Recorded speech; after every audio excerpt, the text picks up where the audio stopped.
monde, ici Marie. Alors en tout premier lieu, je vous souhaite une bonne année 2024 et je m'excuse d'avoir été absente depuis plusieurs semaines. Là, je vais reprendre petit à petit les vidéos. Vous allez voir une vidéo que j'ai filmée au mois de novembre sur mon planeur. C'est un planeur que j'ai acheté à Noz. Il y a donc du coup oui, c'était au mois de novembre que je l'ai acheté et j'ai voulu changer cette fois-ci. J'ai voulu mettre des petites choses personnalisées. Il changera quoi qu'il en soit, puisque c'est quasiment sûr qu'il va pas me plaire en totalité. Donc je vais mettre d'autres petits stickers. Je vais faire autre chose durant le reste de l'année. Allez, je vous dis bon visionnage et je vous laisse avec la vidéo que j'ai tournée au mois de novembre. Au revoir tout le monde. Bon visionnage. Bonjour tout le monde, ici Marie, j'espère que vous allez tous très bien. Aujourd'hui, je vous fais une vidéo sur mes planeurs de 2024.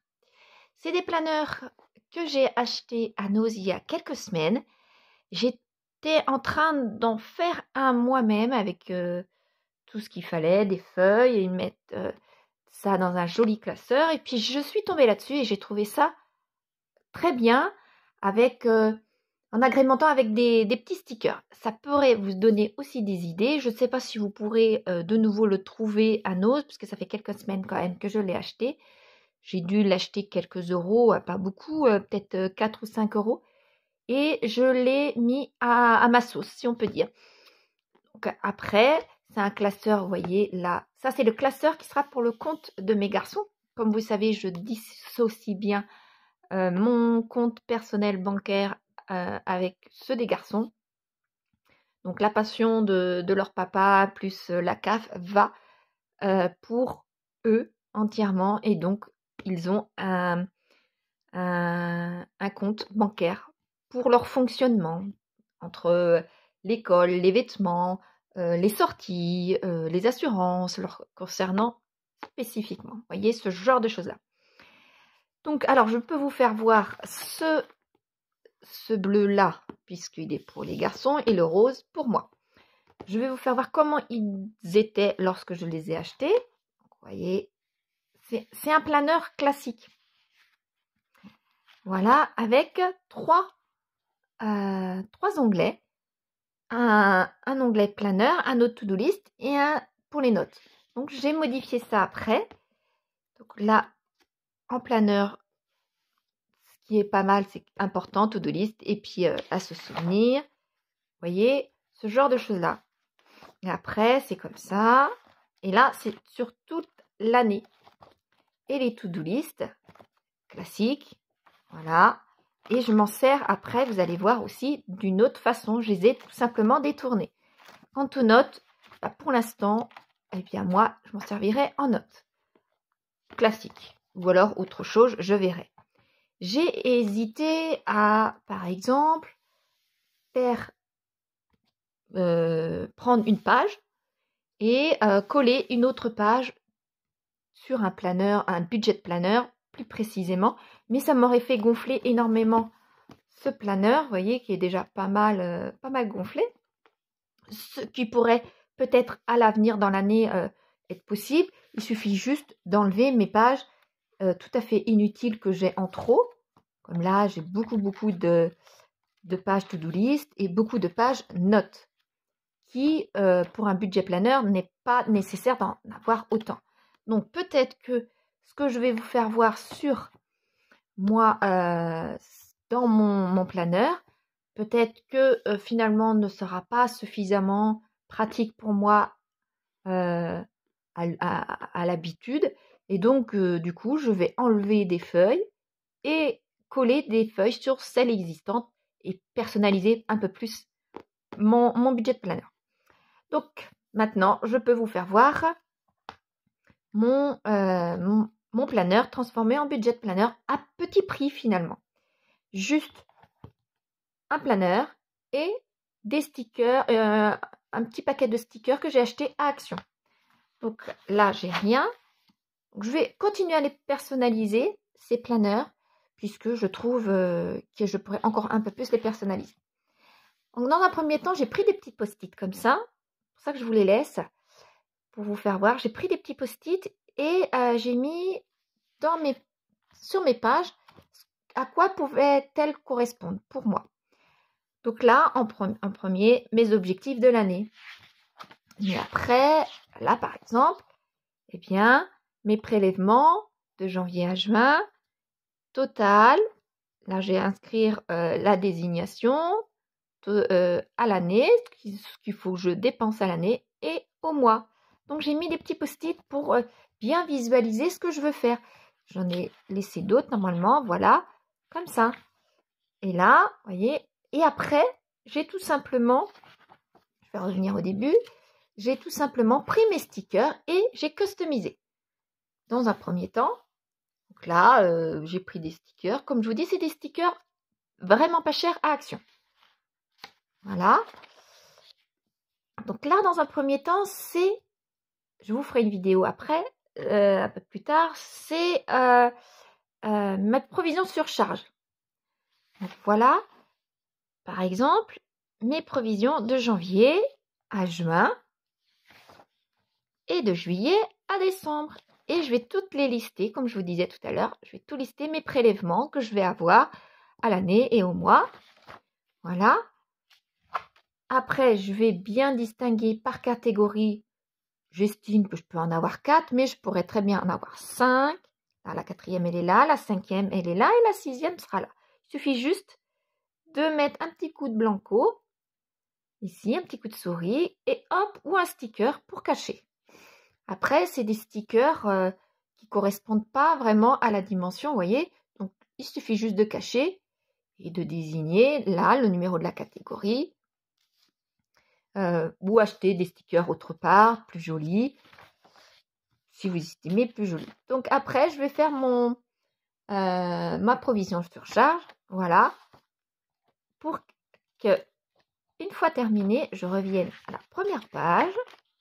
Et cette première page, et comme là, comme je vous disais, catégorie 1, 2, 3, je peux en mettre jusqu'à 6. Et tous les mois de l'année. Et comme ça, je saurai combien il faut que je dépense par catégorie tous les mois et au total. Et ça, ce sera la feuille de ma provision surcharge la plus importante. Ce sera mon mémento, si on peut dire ça comme ça, mon mémento sur toute mon année. Et après, plus en détail. Voilà. Donc ça, c'est pour ma provision surcharge. Ce que je mettais dans un classeur seul les autres années. Là, maintenant, c'est dans le même classeur et ça prend juste quelques pages. Maintenant, là, ce que je vais vous faire voir, c'est la suite. Ce que je mettais dans un autre classeur. Maintenant, ce que j'avais sur 3 classeurs, maintenant, je peux le mettre sur un seul classeur de cette épaisseur-là maximum. Et normalement, je devrais pouvoir même en enlever. Je vais faire après des onglets où je vais pouvoir glisser certaines feuilles, certaines informations, tout en enlevant certaines pages d'ici. Et tout sera regroupé dans ce classeur, dans ce budget. Donc là, j'ai customisé. Je vous les ai laissés des petits post-it, voilà, avec moi, mon objectif. Vous pouvez personnaliser comme vous souhaitez cette page-là, par exemple. Moi, ce que je veux, c'est mes objectifs. Et après, donc là, j'ai rien inscrit. Après, voilà, mois par mois. Donc, ça reste pareil. Bon, il y a le mois, j'ai mis des petits stickers. Après, c'est différent par rapport à ce que je fais habituellement. Mais ça va me prendre que cette page-là. Mes entrées, mes dettes, mes dépenses fixes, mes dépenses variables, mes enveloppes et ici, mes épargnes. Ça me prend que 2 pages. 2 pages ou une page A4. Donc ça, c'est pour le mois de janvier. La même chose pour le mois de février. Et tout ça le long de l'année. Et rien qu'avec des stickers. Donc, à voir si je trouve ça pratique. Si c'est le cas, je continue comme ça. Si c'est à modifier un petit peu, eh bien, je modifierai pour le reste de l'année. Voilà, ça c'était premier semestre. Deuxième semestre, la même chose, construit de la même façon. Voilà. Septembre, là novembre, et là décembre. Et j'ai terminé ici. Vous voyez, il me reste encore d'autres feuilles si j'ai besoin. Quant à la to-do list, l'onglet to-do list est transformé. Donc là, je vais acheter d'autres stickers. C'est les stickers que j'avais. Je ne peux pas les modifier, les personnaliser à loisir. J'en ai pas assez. J'avais juste acheté un paquet. Donc là, je pourrais faire autre chose. Un autre sticker tout blanc ou alors une petite étiquette et changer le to-do list en autre chose. Voilà, là, le autre chose, c'est ça. C'est bien spécifier mes économies que je fais tout le long de l'année. Habituellement, si vous vous souvenez, je faisais 2 feuilles à 5 par mois pour visualiser mes économies. Là, maintenant, ce sera par catégorie, mais pour toute l'année, une feuille toute l'année. Et ma semaine 1 du mois de janvier ici, ma semaine 2 du mois de janvier ici, et jusqu'au bout. Et comme ça, tout le long de l'année. Donc là, j'ai l'alimentation, l'hygiène, entretien et le carburant, l'habillement, le à beauté, les extras et divers. J'en ai d'autres, et j'en ai même de trop. J'en ai d'autres au cas où j'estime que je vais faire d'autres enveloppes cette année, donc je pourrais en rajouter, mais je vais peut-être en rajouter qu'une ou deux si j'en ai à rajouter, donc il m'en restera encore d'autres. Donc soit je vais garder ces feuilles-là, soit je vais complètement les enlever et puis pour faire de la place pour ce planeur. Voilà, donc là ça fait quand même beaucoup. Quant aux notes, eh bien pour l'instant je n'ai rien attribué à l'onglet notes. Mais je vais certainement en enlever une partie pour en garder un petit peu, pour prendre des notes pour l'année prochaine, pas personnaliser, mais améliorer mon budget planeur. Voilà, ça c'est un budget planeur qu'on peut faire à moindre coût. En tout, mon planeur m'est réellement revenu à pas cher, puisque je vous dis, ça a dû me coûter 4-5 euros. Le planeur plus 1 ou 2 euros le petit paquet de stickers à action. Et après, j'ai plus qu'à personnaliser et à le faire petit à petit, à le pratiquer petit à petit, tout simplement. Voilà. Pour l'instant, il me plaît bien comme ça. À voir tous les mois comment il peut être maniable, comment il peut être agréable à pratiquer. Et puis continuer à le personnaliser sur certaines choses. Voilà, c'est, je trouve, une façon de rentrer dans le budget des enveloppes à moindre coût. Pour certaines personnes, un simple cahier d'écolier vont suffire. D'autres ont besoin de couleurs comme ça et d'autres ont besoin de personnaliser. Moi, ce que j'ai besoin, c'est que ça prenne le moins de place possible. Comme là, j'avoue que ça va me prendre 3 fois moins de place, quoi. En étant là avec les feuilles au maximum. Donc si j'en enlève une bonne moitié, ce qui pourrait être possible, eh bien ça fait encore ça en moins en volume, puisque il faut quand même pas oublier que lorsqu'on fait des économies, des épargnes avec des billets, dans un premier temps, on garde quand même pas mal de billets à la maison jusqu'à ce qu'on ait un joli montant qu'on va déposer à la banque. Mais en attendant, on a quand même un autre, voire 2 autres classeurs avec des billets. Et ça, eh bien, ça prend de la place. Parce que tout le monde ne pratique pas le budget des enveloppes de façon numérique. La plupart d'entre nous, on le fait avec des billets. Pour certaines personnes, du début à la fin avec des billets, sans passer par la case banque à partir d'un certain montant. Donc, chacun voit comme il veut. Moi, je trouve que ça me prend énormément, tout est relatif, hein, mais ça me prend de la place. Et j'aime bien finalement l'idée d'avoir tout, de regrouper dans un seul classeur de façon écrite. Voilà.